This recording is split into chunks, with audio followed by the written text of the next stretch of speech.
Hello and welcome to Filibusters in Fine Print, where AMGA's public policy team gives you the insider view on healthcare regulations and legislation. Thanks so much for joining us for the latest from Washington, D.C. Hello, and welcome to AMJ's Filibuster and Fine Print podcast. My name is Chet Speed, veteran Hill staffer, HHS OAG office, and father to a 13-year-old, so there will be some Gen Alpha stuff in this podcast. And today, we're going to talk about all the legislative issues that's fit to print, at least as far as we're concerned. And with me today are our fantastic ledge staff at AMJ. Why don't you introduce yourselves? Lauren Latney, Director of Government Relations here, veteran Hill staffer, current cat mom, future President of the United States, perhaps, and wannabe cupcake dealer. Fair enough. Alicia Sawyer, Government Relations Assistant for AMGA and future Hill staffer. And that's what we're banking on. Jamie? Jamie Miller, is lobbyist, Hill staffer, former Hill staffer, moderate. Sometimes You're not a moderate. Probably right now I'm really into buying clothes at Costco. That's about it. Okay, well, that sounds good to us. It's so cheap, Chet. It's so cheap. That's what we like around here. Well, speaking of cheap, let's talk about some of our ledge priorities that we came very close to passing in December. We were close to passing our priorities at the end of the year legislation. What were our priorities So then? close. So close. What were they? And Yeah, too close. Too close to some. We got too excited. Too Close for Comfort, the 80s TV show. We had Hill staffers calling our cell phones like, "Hey, look what we did for you." We're like, well, Did "Let's see. you? Let's see." Did you extend telehealth past March? No, they didn't. Yeah. They just kept chugging along with that. Yeah, it was like, was it the week before Christmas? About to start a rhyme. No, never mind. Week before the Christmas, it was the Monday before Christmas. The House and Senate came together, negotiated this grandiose deal to fund the government. They were going to extend telehealth by 2 years. They were going to eliminate most of the Medicare conversion factor cut. They were going to extend the APM bonus, which is a big priority. They were going to expand hospital home for 2 years. There was a lot of priorities that were, and somehow Congress agreed. Joe Biden was not involved in this negotiation at all. Neither was Trump. He initially was the speaker, talked to Trump, and he said, "Sure, do whatever." And then Tesla happened. I mean, Elon Musk. Well, I won't fully blame it on Elon. I want to blame it on the internet. Period. I think once we got rid of dial-up, Yeah, that is when our troubles began. I think so. Because if Elon Musk was on dial-up on X, it would have taken a long time to have been inputted that Congress could react. Yeah, But because we have high-speed internet, that is not the case anymore. yeah. So if we want to go back, let's just go back to dial-up. I think people were nicer then, because one tweet can stop an entire legislative package from moving forward. Yeah. Yeah, that is amazing. So we got all our priorities in this bill: conversion factor cuts, telehealth extension, hospital home extension, and then one tweet from Mr. Musk, and everything fell apart despite weeks of negotiation. Is that correct? That's correct. That's rough. That is rough because we're now an internet democracy. So we have to look for tweets to see where our policies are going from right now, which is interesting. It also kind of harkens to just how quickly things can fall apart Yeah. and how quickly you can turn public opinion against something. Where you have someone's like, "Oh, I read the entire bill for you. Let me summarize it in my own thoughts of what I think this is," versus members of Congress who are usually able to articulate that. Now that you have these sort of different layers before you even get to what Congress actually actual intention is, that becomes really problematic in terms of who is in charge. Mm. Okay. So a lot of unknown factors now that we didn't really traditionally worry about prior to really December 18 of 2024. Mm. So let me ask you a question though. Before this all sort of fell apart, what was the key thing that AMJ did to get these priorities in the bill in the first place? Because maybe we can replicate that this year. So we're going to duplicate Stop the Cuts. Mm-hmm. Stop the Cuts Part 2, Sure. Electric Boogaloo. I mean, a lot of it is just on the booth, on the ground, walking hills of Congress. Mm-hmm. And also, so much of it is really credited to our members who participated in our district advocacy program, who made phone calls, who sent emails. Um, Hill staffers responded to that. Some Hill staffers are like, well, this person just has my cell phone number. They can just call me. We love when we get a they can just call me sort of response when it comes to our members. And so I think it's important to build upon what Stop the Cuts has been doing because we certainly see an impact on what it looks like, not from Elon Musk's perspective, but certainly from Hill staffers' perspectives. Yeah, and I think the message is also important, almost more important than getting the boots in the ground, because what AMJ members are saying, it's not about doc compensation, it's about care management, it's about not being able to invest in our patients, not doing social drivers, not doing any type of potentially doing layoffs. And when you have a Hill staffer, as a former Hill staffer, a lot of us worked on the Hill, you want to know how your policy impacts that district. And we had surveys, and our members were involved in it and really helped us because, you know, it doesn't help. There's other organizations out there that just talk about doc pay, doc pay, doc pay, and that doesn't resonate with Hill staffers, considering they get paid a lot less than doctors anyway. They want to find out, like, is someone going to have to drive an extra 20 miles to go to a clinic because of this policy? Mm-hmm. And those are the things where it's with that and telehealth for the reasons. But I also want to say that there was one issue that did get addressed. I don't know if that was addressed in that bill, and also in the one that became law, PAYGO, which was massive, 4%, $36 billion. So that was one thing that did get dramatically addressed in the year. So That's right. There was going to be a 4% cut to all Medicare reimbursements because of PAYGO. And AMG and others did successfully get rid of PAYGO at the end of the year. So all right. So that's $36 billion that go back to the members. That's certainly good.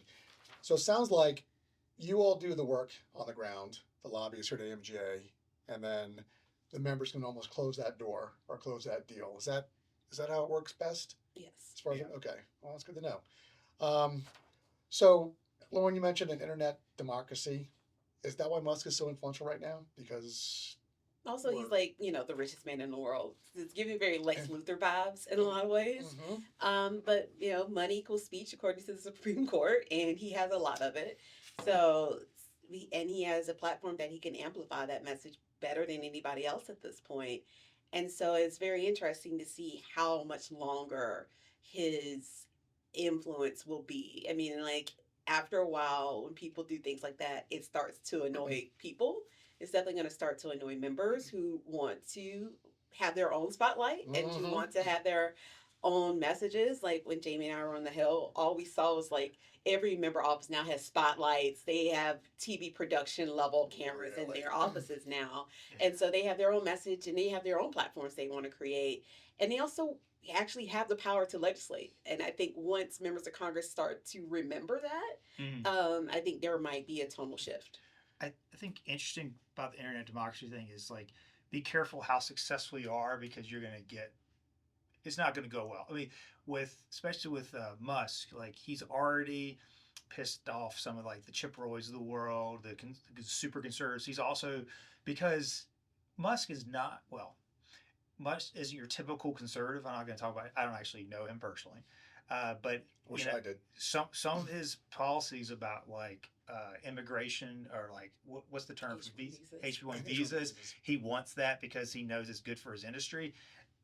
The Republicans do not, and he's already taken off a lot of the Republicans that. So, and also because he's so rich and powerful, he may become disillusioned enough to think he can tell Donald Trump what to do, and that might backfire.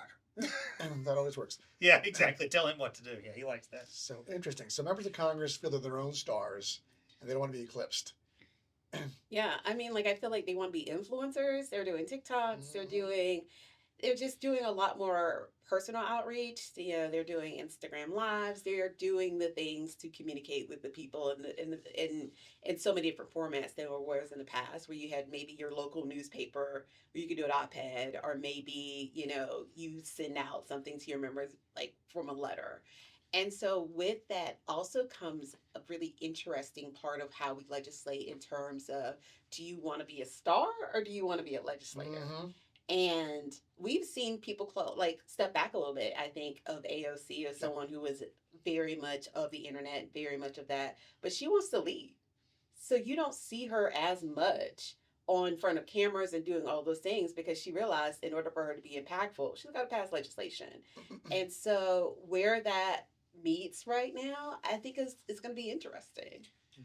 I do think you mentioned like Instagram, other things like, and I hate to say this, back in my day, but like 10, 15 years ago, you were a backbencher, you worked your way up, you got a committee, good committee, then you got a great committee, you went from like financial services to energy, commerce, ways and means, and then you started raising money, and Nancy Pelosi was in charge. She told you what to do. You were scared of her. You were scared of Speaker John Boehner. Not anymore, because if you're an influencer, you don't need PAC money from the Chamber of Commerce. You don't. All you need is your 10 million followers that AOC has, and so I think that's why passing major legislation is more complicated than it used to be. Because you just pass a bill and say, "Hey, I got your project in there. Be quiet and vote yes." And the AOCs of the world, not just every. There's so many politicians, whatever political persuasion, they're just doing whatever they want to do now. I think that also leads to all issues becoming nationalized. And when they become nationalized, they become more politicized. Because if everyone's having these conversations, it's no longer I'm talking to my doctor in my district, I'm dealing with the constituents in my district. It is like, how am I reading the national pulse so that I can make commentary on everything, cultural issues, all of that? Yeah. That takes so much away from the legislation and the legislative process that it becomes hard for people to remember what they're actually supposed to be doing here. Mm-hmm. And so I think with the debt limit, with reconciliation, all these major legislative packages coming up, it will be interesting if members of Congress will remember why they're here. Yeah. So different challenges these days than there were even, gosh, 5 years ago, pre-COVID. All right, good to know. Well, I tell you, so despite these challenges, we have things to do by March 13th when the government's got to be funded all over again. What are we doing to make sure that all of AMJ member priorities are done, are taken care of again this year? We could say like a stop the cuts 2.1. Reverse the cuts. Reverse the cuts. They're happening. Yes. And we're educating members of Congress, and our own AMJ members are educating members of Congress about the impact of these cuts, saying like, your inaction is leading to this X, Y, whatever. And so, I think it's weird. Like Lauren mentioned that it's not weird, but Lauren and I were on the Hill the other day, and we were already ready to jump and talk to Hill staffers about, you didn't fix this, but I was hesitant. Both of us were hesitant and I would say, we had various committee staffers and leadership staffers and come up to us like, "Oh, we're sorry we didn't get it for you, but we're going to get it in March." And I was like, "Oh, I didn't even have to be a jerk to you. This is perfect." Yeah, or my boss thought a lot about APMs over Christmas. Yeah. Which is an interesting way to spend your holiday break, but it's something that we appreciate. So it's definitely, I think we also have recency bias. It wasn't that long ago that we passed the last legislative package, so we're not having to really refresh people's memories about what the issues are, more just applying pressure so that they can actually do what they said they were going to do. And they want to take ownership because they did have a solution for us, and then Musk stopped it. They're not saying anything bad about Musk because they're not. I would do that. Mm-hmm. But they definitely have ownership in the issues, and so they really wanted to get done, which was nice because I don't always like when, hey, how was your Christmas? This is how we want you to fix this now, and they were already volunteering what to do ahead of time. So, and they want information and want to understand, what we're doing, to deal with these, and not just the cuts, but telehealth. Telehealth hospital home is extended for 3 months. How do you plan a telehealth program when every 3 months? That doesn't make any sense. And so telling Hill staffers that, they're like, "Oh yeah, so you're saying, doing a 2-month extension is not good for your planning?" Like, yeah. So they're receptive to what you all are saying. They're receptive to our members reaching out to them. Mm-hmm. So that's going to be our focus for the next 2 months and a week. That sounds about right? We just need to shut down the internet. No, I just but that we will don't work have to for shut it us. down. We just need to go back to the era of gateway computers. I don't know if you guys remember that they were made in America Oh, Gateway. computers. There was a cow. The AOL, well, within the case, isn't he? Aren't they from here? I don't The know. guy Steve Case, yeah, the AOL people. That He would make certainly sense. is. Yeah. So I think if we go back to dial up, So if AOL wants to sponsor this, AOL Time Warner, they don't exist, do they? One of the founders, Summit Money High School. so we have the slow creep where we're all watching web pages instead of our phones, and maybe we get our internet, our news a little bit slower. We might be helpful, just because that probably won't happen. We also just prepared for what we call the onslaught, which is you hit them in all areas when it comes to members reaching out. All of those things is going to be important because we have to overcome the noise of the internet. Okay. Well, sounds good. So my guy's looking at me and saying that we only have a few more minutes. So let's close this out. A couple questions. What are the chances that this happens? And what are some of the things that we need to overcome to get it to pass? That's hard You because have 2 minutes. to fix everything, shut down the internet. I guess That's one. that's one. I think it really depends on where President Trump is, or I think it really just depends on how he wants these things to be done. I think he still does have some power in Congress, and they also realize they have 2 years to get stuff done before the midterms, and so you have to have legislative something to give. Some wins. Yeah. Yeah, I mean, I won't give percentage. I think there's just so many things going on, like you mentioned with Trump. But you have the government needs to be funded. Are there still pay fors out there that are that people want to use? There was some pay fors with PBM reform, other stuff that we we're okay with. We got to make sure that whatever the new package is has pay fors that are good for us. But then you got to think about the debt limit. That's going to be a huge vote. We don't think that'll actually happen until maybe the summer. But then there's budget reconciliation, which is 300 bill, no trillion. Is it trillion? I think it's trillions. Not 300, but they're trillions and trillions and 3 trillions of tax cuts, and so that's going to be part of this reconciliation process. The Republicans are trying to push through, and they're not going to pay for it. Yeah. I think it's like 3 trillion because there's the Affordable Care Act enhanced tax credit or tax that's going to cost $350 billion. Yeah, and that's huge for AMGA members that want to take care of their patients and would love it if their patients had insurance. So. All right. Well, that sounds good. Reconciliation will be another podcast. I can promise you all that. Well, that's exciting. Yep. And to end this, let's go to Alicia. We talked about engagement a lot. How are the ways that our members can engage with us and get their message across in Congress? So, a lot of our AMGA advocacy programs for our membership work hand in hand with one another. It's so important to have all of these different touch points with your member of Congress to build these important relationships so that the staffers can say, yeah, they have my phone number, just give me a call. So we have our district advocacy program run by Lauren Latney.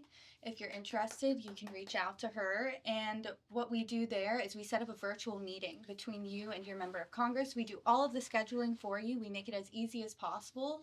We send you a Zoom link, and Lauren will prepare you beforehand, give you some talking points, and you can talk about your own issues, the AMGA priority issues that we have for the whole organization.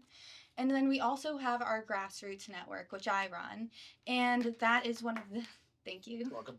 And that is one of the easiest ways to get involved. I pre-write written letters for you where you just fill in your name, your organization, the date, and I can give you the contact information for your congressional office, for your senatorial office, and you just send them the letter. And it's all done for you. I send you an update, an alert whenever there's an opportunity to get involved. And then if you're looking to get involved in person, in June we have our Capitol Hill Day, and that's when you can go and meet with the staffer in person, put a face to the name and shake their hand and tell them to their face just how important these issues are to their patients, your patients, their constituents, and really drive that issue home. Fantastic. And I guess Capitol Day, you can meet with your member of Congress as well, too? Oh, yeah, that is definitely a possibility. I escorted people last year, and we met with several senators and representatives, and that was wonderful. Do they have lunch? Is there cafeteria, anything good there? Is the food good? Yes, the That's office okay. buildings have great cafeterias. Really good chicken Lots of fingers. options. You can get sushi if you'd like, salad. No Chick-fil-A though. Welcome to the big city. Sushi, nice. Something for everyone. Just like our programs. Well, fantastic. Ooh, Yes, not we're right getting the there. I wrap. like that. The bow. We're getting the wrap it up signal, Mr. Miller. I want to say thank you to our fantastic panel, and I think you all ate and left no crumbs. Thank you.